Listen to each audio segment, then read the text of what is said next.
विधानसभा के शीतकालीन सत्र के तीसरे दिन भी सदन में हंगामा हुआ। हंगामे के कारण सदन की कार्यवाही 12:30 बजे तक स्थगित कर दी गई। कांग्रेस विधायक प्रदीप यादव ने संसद में सांसदों के निलंबन का मामला उठाते हुए कहा कि लोकतंत्र की हत्या है। सदन इस विषय पर निंदा प्रस्ताव पारित करे। प्रदीप यादव की मांग पर नेता प्रतिपक्ष ने पलटवार करते हुए कहा कि जब कल संसद का मामला नहीं लाने को कहा गया तो आज कैसे सांसदों के निलंबन के खिलाफ निंदा प्रस्ताव की बात आई। निंदा प्रस्ताव की मांग को स्पंज करने की मांग नेता प्रतिपक्ष ने की।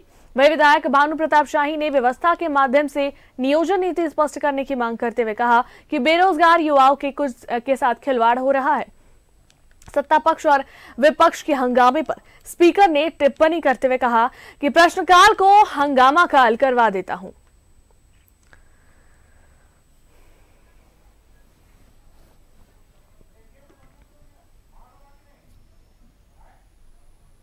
और इस पर अधिक बातचीत के लिए हमारे सहयोगी विपिन हमारे साथ जुड़े हैं। विपिन, शीतकालीन सत्र का आज तीसरा दिन है, क्या कुछ बातें आज हुई? अभी फिलहाल स्थगित कर दी गई है 12:30 बजे तक के लिए। उससे पहले क्या कुछ बातें, क्या कुछ हंगामे हुए?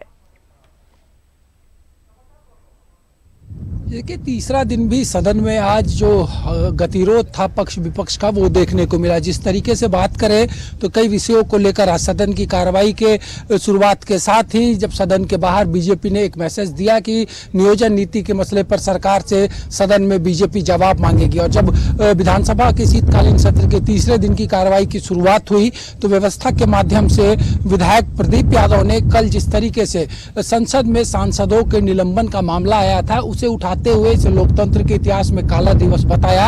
और साथ ही साथ स्पीकर से ये मांग की कि कल जो घटना घटी है संसद में सांसदों के निलंबन के खिलाफ झारखंड विधानसभा को एक निंदा का प्रस्ताव पारित कर यहां से एक मैसेज देना चाहिए, जिस पर नेता प्रतिपक्ष ने सदन में आपत्ति जताई। और उन्होंने कहा कि कल जब विपक्ष धीरज साहू का मामला हाउस में उठा रहा था तो ये विपक्ष को कहा गया था कि धीरज साहू विधानसभा के सदस्य नहीं है, वो राज्यसभा के सदस्य है, इसलिए जो इस सदन का सदस्य नहीं है उसके मामले में सदन में वो मसला नहीं उठाना चाहिए। तो आज कैसे लोकसभा और राज्यसभा में सांसदों के निलंबन के मामले में सदन से निंदा प्रस्ताव पारित करने की मांग की जा रही है। इस पर उन्होंने प्रदीप यादव की मांग को स्पंज करने की बात कही और जारी हो हंगामे के बीच प्रश्नकाल की भी शुरुआत हुई।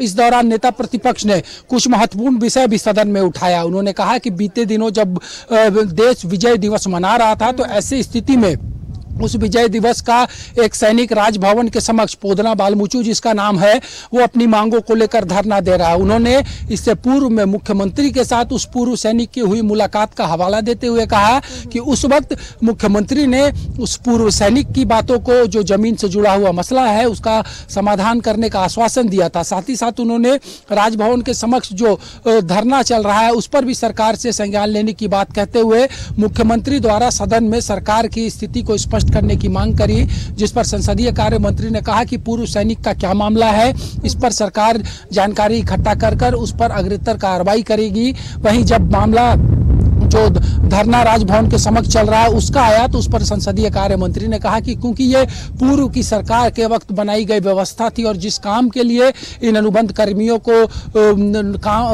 को जवाबदेही दी गई थी वो प्रोजेक्ट पूरा हो चुका है, लेकिन इसके बावजूद सरकार ये चाहती है कि जो आंदोलनकर्मी राजभवन के समक्ष है उनको लेकर कोई ठोस निर्णय ले। लेकिन इसके बावजूद जब प्रश्नकाल चल रहा था और लगातार विपक्ष का जो हंगामा वेल में देखने को मिल रहा था उसके विरोध में सत्ता पक्ष के विधायक भी वेल में पहुंचे और इस पर नाराजगी जताते हुए स्पीकर ने कहा कि जो व्यवस्था सदन के अंदर दिख रही है उसमें ये बेहतर होगा कि प्रश्नकाल को हंगामे काल के रूप में कन्वर्ट कर दिया जाए, क्योंकि ये परिपाटी सी चली आ रही है कि सदन में प्रश्नकाल नहीं चल पा रहा है, हंगामे हो रहे हैं। और जिस तरीके से बीजेपी के विधायक लगातार जब वेल में आ रहे थे तो मंत्री मिथिलेश ठाकुर ने सदन में संसद के तरह यहाँ भी बीजेपी के विधायकों पर कार्रवाई करने की मांग स्पीकर से कही। उन्होंने कहा कि जब मामला विपक्ष का होता है तो विपक्ष के लोग अपनी बातों को सदन में रख देते हैं, लेकिन जब जनहित का विषय आता है तो सदन में गतिरोध उत्पन्न हो जाता है।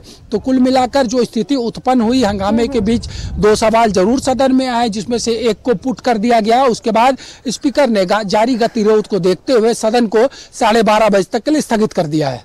चलिए विपिन, तो अब 12:30 के बाद क्या कुछ बातें होती है, क्या कुछ हंगामे और होने देखने को मिलते हैं, ये देखने वाली बात होगी। बहुत बहुत धन्यवाद तमाम जानकारियों के लिए।